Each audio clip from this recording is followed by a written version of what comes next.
Hello, friends. I'm Daniel Chi. Today, I'll be talking about something that happened way back, during my secondary school days, So, it happened the day when I went to meet my friend called Rolly G. They call him Roland. So, I was with him. Then we decided to go meet another of our classmates who was living somewhere far from where he also lives, Roland. So when we got to this guy's house, you know, so he told us, hey, why don't you guys come with me? So that he wants to go visit a friend who just got married. We're like, wow, you mean it? He said, yeah, he needs to go and tell him, greet him, tell him congratulations on his happy married life, whatever, and also greet his wife. So we now asked him, the Muslim thing in the northern part of Nigeria, where there'll be a lot of food, meat. So I and Roland were hungry, so we're like, why don't we just go and enjoy ourselves? So we asked him, will there be food? He said, yeah, a lot of food, man. We're like, also meat? He said, yeah, a lot of meat. They kill the cow, there's meat, food, drinks. We're like, wow, so we're going to enjoy ourselves. He said, yeah, we should come with him. So we went. We're going, gisting, talking about school things because it was on a weekend, on a Saturday. So we're walking. The distance finally became so long that when I asked him, guy, this distance is becoming too much. Where are you taking us to? He said, just come with me, don't worry. We'll soon get there. So each time we ask him, he tells us, don't worry, we'll soon get there. Looking left and right, it was just like bushes around. You hardly find houses around there. So we're asking, but it's difficult to find houses around here. Then where does this guy live? Does he live in the bush? He said, don't worry, you guys talk a lot, just follow me. We said, okay. I hope when we get there, this food you mentioned must be there. The chicken, the meat, the drinks. He said, yeah. We said, okay, at least if we lose all our energies, there will be food to gain back all the energies lost in trekking, walking long distance. So we continued the journey by foot. Yeah, it was not with car, we just trekking, So on getting, we now started seeing some scanty houses, you see one house very far from the other one, you see bushes around, lonely kind of place, you hardly see anybody moving around. We're like asking, I and Rolly, we asked him, hey, do you mean people live around here? He said, yeah. We now asked him, okay, then where is the house? Because we were thinking that on getting there, we'll find people celebrating, a lot of people outside, music, dramas, whatever, sound of music, noises around, people, but everyone was just quiet. We asked him, hey, do you mean somebody just got newly married here? He said, yeah. Okay, then where is the house? Then he pointed a building. It was a big building, roofed but uncompleted. So we said, okay. The building was fenced with a high fence. We said, okay, let's go. So we got close to the building. He knocked at the door. It was an iron door. So he knocked and knocked and knocked. Somebody said in the Hausa language, Waye, with a deep voice, Waye. Hey. So we said, okay, maybe it should be somebody who lives there too. So he said he's the one. He responded in Hausa language. So they opened the door. The guy opened the door. This guy who opened the door was hiding behind the door. So when we came in, we did not see anybody who opened the door. The next thing we saw, the door jammed. Bam! Then I turned, also really turned. We looked, we saw this guy wearing only boxers, a shirt with charms all around his hands, his neck, around his waist was charms, all around his waist. Then you see his body like torn with, marks all around his body, like knife cuts, but not like there was blood, just like cuts all around his body, which has a kind of wound which has healed. This guy is like black in complexion, tall, huge. Then he was with a knife, a very long, sharp knife. Oh my God. I looked at Roland, and this guy already jammed the door, and he was just there standing with a kind of maybe a weed smoking. Oh gosh. I don't know what to do at that moment. I was just wishing that the ground could just open. Maybe I could just go in and, just disappear at that moment. What can you do? I thought of going back, but I was thinking, what if I try to go back and this guy um, draw out his knife? I don't just understand. We're Christians, and this guy is a Muslim, and his friend who he said he's going to meet is also a Muslim. So, just think all these thoughts just rushing in that moment. I and Rolly were just like looking each other confused. We don't know what to do. Then this our friend now told us, hey, we should come with him. Let's go. Why are we just there looking? Ah, my heart was beating, panting hard. Boom, boom, boom, boom. Then I decided not to look back anymore at that guy who was just standing there at the door, because actually the truth is, if that guy was not standing at that door, the one without shirts, that was just wearing boxers with knife, if he was not there, I would have just run away, just opened the door. I and Rolly would have just ran, but he has already locked the door with a padlock and a key. So we continued. We moved straight. We opened the other door. Then look at what we saw. In this the building was roofed, but inside is uncompleted. There are many doors, windows. Then we saw a lot of people inside. A lot of them, just almost in similar way, only with boxers. That day was on a sunny day, it was sunny. They were just with boxers, knives, all of them there. Their body was cut with knives, like you see, like a wound of knife, knife cuts. They were all smoking weed. My God, man, I said to myself, this guy has betrayed us. He only brought us here to be killed. Oh my God, you know? Roland said to me, hey, we don't have to act like we're afraid. We just have to be bold, just act like we are one of them. I said, okay. Because we, if you know the northern people in Nigeria, their faces look different from the people from the south. So looking at us, they can just tell straight away that we are Christians, because the way we dress, So they were just looking at us, all of them staring at us. People, both the ones up in the building there, they were just looking straight to us. Even there were girls also there.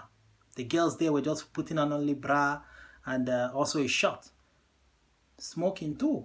And they were all holding the long knives. If you see this knife, very long, that I believe this knife just a slice on your neck, your head is out. Then I was thinking, maybe this guy, maybe they needed a human head, and this guy volunteered to he just saw us like a scapegoat to just take there to be slaughtered. But he was our classmate, so I was wondering, how can he do this to us? All these thoughts were just going into my mind while I was also praying in my mind for, in case I was slaughtered, for God to have mercy on my soul, because you would not like to go to hell, you like to go to heaven. So, well, I was praying in my mind while we're walking boldly. So, we got to a particular door. Then he said he's here. Because then we can't even ask him questions like, where is the person getting married here? Because we're just filled with fears, but we have to walk bold. So on getting to that particular door, we find two guys standing there, because we're just following this our friend behind him. So two guys were standing there, also the same way. They were huge, with charms all around them, their neck, hand, waist. So they were with knife. So he now spoke to them in the Hausa language, telling them he came to see their chairman. So they now took him in. Also, we followed him.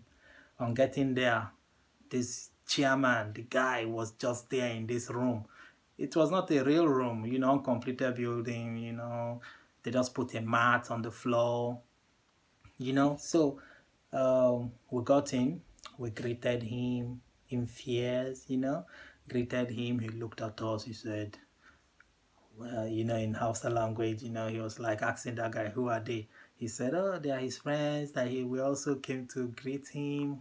So he said, he asked our name, we told him our names, So it was, then it was scary, but, you can just laugh about it now when you just remember these things. So we greeted. So there were some girls also there with him. They were just smoking, I don't know, smoking weed or whatever. Then he now told these girls to go away. Okay. He told us to sit down. We sat on this mat, I and Rolly the other side. Then this our friend, this Muslim guy on the other side. So he called one guy in. This guy, he told him to bring more of the weeds, more of these weeds, Then they brought in the weed, wrapped, very long, long wraps, about maybe up to 20 of them, wrapped, put in a plate, long, long. Then they brought for me and Rolly, for us to smoke. Then around the room where this guy was like the leader. All around his body was charms, bigger charms, neck, everywhere. Around the room you can see knives, long knives, guns. My God, guns packed in that room, different kind of guns. I said to myself, should we misbehave here, we are gone and nobody will know that we ever came here. So we just have to play along. So I looked at Rolly. Rolly looked at me. He said, guy, don't have to misbehave here. We just have to pretend like we can smoke this thing because we have never smoked that kind of thing before. He said, hey, we just have to pretend like we do smoke these things too. I said, Rolly, have you smoked it before? He said, no. I said, I don't think I can smoke this. He said, you just have to just try, because the way this guy is looking at us, the leader, the way he's looking at us, he could just like order them to just slaughter us or whatever, do away with us. Okay. I said, all right. So he picked a wrap of this thing, gave me mine. We put the lighter on. I looked at Rolly the way he was smoking it. His eyes was turning red. I was just like taking my own slowly, slowly. Rolly was telling me too fast and take more. Do you expect me to finish all these things myself? I said, Rolly, I don't even know how to smoke this thing. Even the smoke coming out from it was trying to choke me, from this weed. It was trying to choke me. So I was like, really, I don't think I can do this anymore. So what I did was, I'll just pretend it was in my mouth. I'll allow the smoke to keep, the thing to keep burning, burning, burning, burning. I'll hold it. I'll pretend like I'm gisting, talking with Rolly. Time is going, time is going. I drop that one, take another one. So that was how we're doing. So this leader guy was like asking us, did we really enjoy it? We said, yes, we enjoyed it. He said, do we want more? We said, no, we're okay, thank you. So, well, the happy part of it was that finally, because at that moment, we're not even expecting any food anymore because we now knew that there was nothing like food. There is no meat, there is no chicken, there is nothing. We now realized that we were just deceived into coming there. So we now have to relax, pretend like we're gisting, trying to encourage ourselves, trying to pretend like we're also the bad guys. All this was pretense, so that guy would look at us like, okay, maybe they are one of us, blah, blah, blah. So after everything, this our friend now said, okay, let's start going. I was so happy, but we are not sure of where we are going. Maybe you don't know. So we followed him. We told that guy who was their leader, okay, we are going happy married life. Though we did not see any wife, we did not see anybody that looks like the wife there, So we now left the room. Then two guys followed us behind. Two huge guys, the way they look like with their knife, marks all over the body, charms, wearing only their shorts. So we're now going out. The same people out there were looking at us with strange eyes, strange face, like angry face. Oh gosh. So being so lucky, that guy standing at the door opened the door. He opened the door. I just can't imagine myself living there. So the moment we stepped out, I and Rolly were just silent almost for 10 minutes while we're trekking back. We didn't talk to that our friend. We just kept quiet because we want to make sure that we have left that vicinity, that environment. So while we have trekked far from the building, we now stopped that guy Rolly just hold him by his neck and said to him, look, never you try this kind of thing in your life again, telling us that there is food to eat and this, that, we should come with you. Don't try it again. This joke, this thing, if it's a joke, don't even try it. It's not even funny. So you brought us here, a place as dangerous as this? That guy was just laughing. This friend of ours, he was just laughing, laughing. I said, well, there will be no second day. This is the final day, me coming to meet this kind of guy. Because now I realize that that particular guy, he's one of them. He's also one of them, because if he's not one of them, how can he know these kind of people that they stay there, you know? So what I realized was that these people are like, during when you see riots happening, these are the people that go killing for their whatever. They are the bad guys who commit all this crime. So I now realize that this guy is not a guy to joke with. He's dangerous. So we came to school on Monday, but we decided not to talk about it to anybody because we never can tell. Maybe telling other people, he could be angry that we were telling, trying to expose him or something. But all we did was to avoid him, you know. All we did was to avoid him. So you see, what am I trying to say in all this? It's important that actually you will say that hunger caused it, because if we were not hungry, we couldn't have followed him there if we were okay, you know. So I think these are the consequences of poverty, what poverty can cause, what, you know, poverty can lead to a lot of things. Because imagine that we were kind of bad guys, we could have decided to ask this guy that want to join those kind of people. So poverty could make you go to places that you won't wish to go. So also in life, it also means that, imagine that nobody knew where we're going to. So it's also important that before you leave the house or go anywhere, you have to at least tell somebody that, hey, here is where I'm going, in case I'm going to see this person. So in case something happens, they will say, okay, he told me, she told me that he is going to see a friend of his, John, there, or whosoever. So at least if the person is missing, the police or, you know, will know where to start from, to start searching. So also also in life, it's also in reality, you see some people will say to you, hey, come see me, but don't tell anybody, just come, I want to take you somewhere, don't tell anybody. It's very dangerous, because that person telling you don't tell anybody has a kind of interior motive, you know. So even if the person is your boyfriend, your, you know, your best friend telling you come, don't tell anybody, you have to place a suspect there. You still have to tell somebody. And even when you come to meet that person who asks you to come without telling anybody, please tell the person, oh, I even told my friend that I'm coming to see you. You know, don't mind. If he's angry or she's angry, no problem. If the person is angry, no problem. But at least tell somebody and let him know that you told somebody. Then you realize that if he has an evil plan, he will not carry it out anymore. You know, he won't carry it out anymore.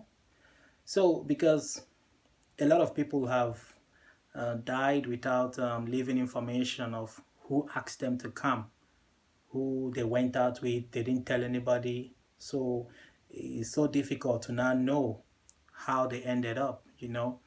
So please don't just move out with anybody without telling at least one of your friends or two of your friends that, hey, I'm going to see this person, he asked me to come, you know. So at least people could know who you were with last. And if you're with that person, tell the person, hey, I told somebody. That's all.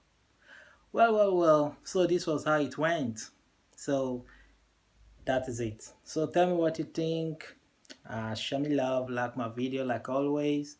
I'm Daniel Cheese signing out. See you next time in my next video where I also share other parts of this kind of things that happened way back, you know, way back in my school days. Okay, I hope you would like to hear more of this. All right, see you next. Ciao, ciao. Bye bye.